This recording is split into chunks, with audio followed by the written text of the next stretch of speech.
안녕하세요. 크리스천 영성학교는 야나이신 목사입니다. 오늘은 우리나라와 민족, 교회가 살 길은 기도뿐이라 라는 제목으로 생각해 보겠습니다.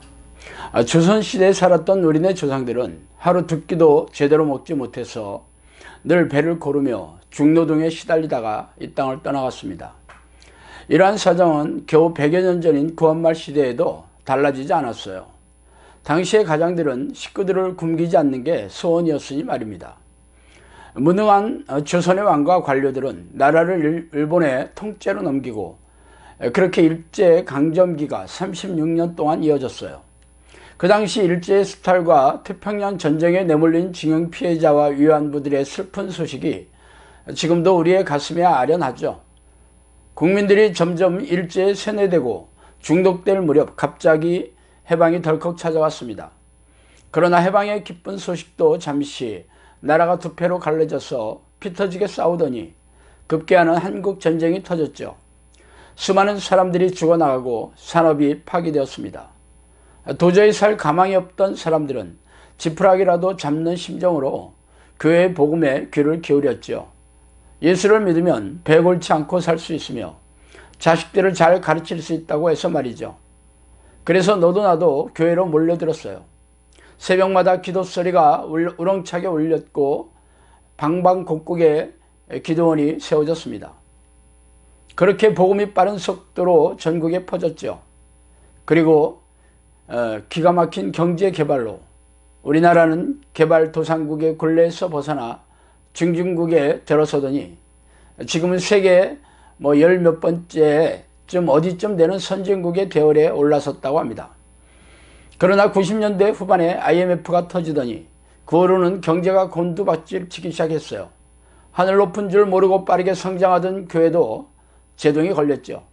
기복신앙과 번영신학을 외친 결과로 대형교회가 넘쳐나게 되었지만 자가용을 굴리고 럭셔리한 아파트에 살게 된 게 하나님의 축복이 아니라 기적적인 경제 발전의 덕택이었다는 것이 거품이 빠진 작금의 우리네 교회의 모습을 보면 어렵지 않게 알 수 있습니다. 이제 등 따스고 배불러진 사람들은 교회와 하나님에게 더 이상 관심이 없어요. 그러나 그게 문제가 아닙니다. 그동안 교회 마당을 밟으며 하나님을 목 터지게 불렀던 우리네 부모 세대도 더 이상 하나님을 찾지 않는다는 데 있습니다. 자식을 대학 보내고 결혼시켜 잘 살게 되었으며 그동안 모아놓은 재산으로 노후 걱정이 없게 되었으며 구원은 기정사실화된 이야기이니까 이제 이 땅을 떠나는 날까지 안 아프고 사는 게 남은 소망이라면 소망인 셈이죠. 그러나 이제 대학을 갓 졸업한 젊은이들까지 그럴까요? 그들은 우리네 조상들이 배골고 살았던 시절을 모르는 세대입니다. 그러나 대학을 졸업하자 장밋빛 꿈이 사라졌다는 것을 깨닫게 되었죠. 그래서 그들의 입에서는 헬조선이니 흑수저니 하는 말들이 튀어나오지만 굶으면 굶었지 더럽고 위험하고 힘든 소위 3D 직종의 직업을 가질 생각은 없어요. 그래서 편의점 알바를 하다가 게임방 폐인이 되어 인생을 접고 있어요. 그러다가 코로나 바이러스 사태가 터졌습니다. 코로나 바이러스 사태가 처음부터 우리나라의 뜨거운 감자가 되었던 것은 아니죠. 물론 중국에 가장 가까운 위치에 있기 때문에 위험성이 높긴 했어요. 그러나 중국 정부가 전염병 발원지인 우한을 봉쇄하고 나서 중국의 내륙 깊숙이 위치한 우한이나 후베이성을 제외하고는 그다지 큰 위협이 되지 않았기에 우리 국민들은 가슴을 졸이면서도 강 건너 불구경하는 심정으로 우리나라에 불똥이 튈 거라는 생각은 꿈에도 하지 못했죠. 그러나 어느 날 악몽이 현실이 되었습니다. 갑자기 대구 신천지 교회에 신도한 사람이 대한민국을 끔찍한 재앙으로 던져 넣을 줄 그 누가 알았겠어요. 지금도 우리나라가 코로나의 악몽에 휩싸인 정확한 원인에 대해 모르고 있습니다. 도저히 예상할 수 없는 사건이 아무도 예측할 수 없는 장소에서 시작되었으니 말이죠. 말하자면 저승사자가 지옥문을 열고 나온 셈이에요. 그러나 이런 끔찍한 사건이 아무런 이유도 없이 일어났을 리는 만무합니다. 참새 2마리가 한 아사리온에 팔리지 않느냐. 그러나 너희 아버지께서 허락하지 아니하시면 그 하나도 땅에 떨어지지 아니하리라. 마태복음 10장 29절 말씀입니다. 성경에는 하찮은 참새가 땅에 떨어지는 것조차 하나님의 허락이 있어야 가능하다고 말씀하고 있죠. 그렇다면 우리나라에 닥친 엄청난 재앙은 당연히 하나님의 허락하심이 있었다는 얘기인 셈이죠. 그렇다면 하나님 입장에서 이 사건을 되짚어 봅시다. 5000년의 역사를 자랑한 우리나라 역사에 국민들이 배골치 않으며 평안하고 행복하게 살던 때가 있었습니까? 그런데 우리가 하나님의 놀라운 사랑과 은혜로 우리 조상들도 알지 못했던 축복의 삶을 살게 되었다는 것이죠. 한국전쟁의 참상을 딛고 뼛속에 울부짖고 있던 우리네 부모 세대들의 눈물을 하나님께서 보셨던 것입니다. 그러나 몇 년이 지났다고 그 은혜를 쓰레기통에 던져버리고 희낙낙하면서 낄낄거리며 교회 마당을 밟는 종교인으로 번질되어 버렸을까요? 왜 세상 사람들이 기독교를 개독이라 부르고 목사를 목사로 부르며 조롱과 멸시의 대상으로 삼고 있는지 아세요? 무능하고 무기력한 믿음으로 고단하고 박파하게 살고 있는데도 불구하고 종교인의 가면을 쓰고 위선을 떠는 모습이 가증스럽기 때문입니다. 종교 지도자들의 탐욕과 방탕은 이제 모르는 세상 사람들이 없어요. 교회 세습을 당연하게 여기고 세상 사람들도 수치스러운 횡령과 성추행의 범죄가 그들의 민낯이 되어버렸으니 말이죠. 그러니 그들의 가르침을 받는 평신도들이야 두말할 나위 없습니다.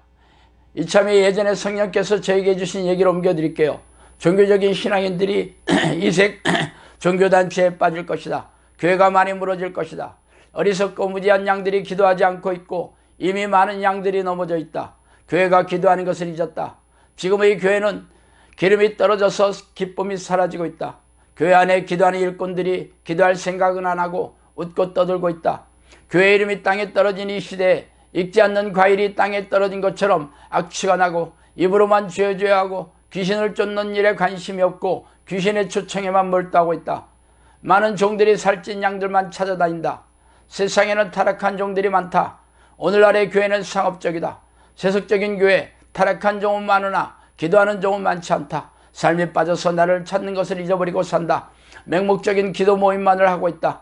오늘날 교회가 지혜와 지식을 구하지 않고 지혜와 지식이 없어 망하는도다. 먹고 마시고 떠들다가 망하는 교회가 많다. 지혜가 없는 교회이다. 교단은 교세를 확장하기 위해서이고 교회는 창에 찔린 예수를 알리지 않고 업적을 알리는 데 혈안이고 양들은 귀신의 공격에 동안에 든 주이고 쓸만한 양들은 귀신의 조화와 활동에 무지하고 어디로부터 왔는지 모르고 기쁨도 소망이 없는 일에 몰두하고 아버지의 뜻에 무지하다. 기도와 말씀에 기초훈련이 안 된 자들은 귀신들의 존재도 모르고 있다. 종들을 부리는 영은 고급령이다. 이 말씀을 곱씹어보면 왜 우리나라의 코로나 바이러스 사태가 벌어지게 되었는지 어렵지 않게 알 수 있을 것입니다. 하나님께서 우리네 교회 지도자와 교인들에게 경고하시고 하나님의 은혜를 잊은 죄악을 징벌하시기로 작심하셨기 때문입니다. 말하자면 작금의 코로나 사태는 불행극장을 여는 서막에 불과하다는 것이죠. 그럼에도 불구하고 우리네 교회 지도자들과 교인들이 자신들의 폐악한 죄악을 섞고 대지하고 통회하며 회개하고 하나님께 돌아올 기미가 보이지 않아요. 그래서 우리 영사학교 식구들만이라도 하나님께 통곡하며 우리 국민과 교회의 죄를 낱낱이 내어놓고 회개하며 하나님의 마음을 돌려놓아야 합니다. 이를 위해서 우리 영사학교를 세우시고 기도훈련을 하게 하신 이유입니다. 나라가 조용하고 안정되어야 영사학교에 주어진 사역을 해나갈 것이 아닙니까? 이 조용한 시골 마을에도 주민들이 몰려와서 두렵고 겁에 질린 채 영성학교의 외지인들이 못 오게 하라고 소리 지르고 있는 것을 보세요. 그래서 우리가 통해 자복하며 간절히 기도해서 굳어진 하나님의 마음을 녹여야 할 것입니다. 예전부터 성령께서 저에게 너희 나라와 민족이 살 길은 기도뿐이라는 말씀을 수도 없이 해주셨어요. 그러나 그때는 도무지 실감나지 않았습니다. 그러나 지금은 왜 그때 그 말씀을 해주셨는지 이해가 가고 남죠. 그러므로 당신과 당신 가족이 영원히 살고 우리가 사랑하는 민족과 교회가 살 길은 기도뿐이라는 것을 명심하고 정강이를 꺾고 골방에 들어가셔야 합니다. 그래야 우리와 우리 자녀들이 살아갈 방도가 생기는 것이에요. 자, 오늘은 여기까지 하겠습니다. 감사합니다.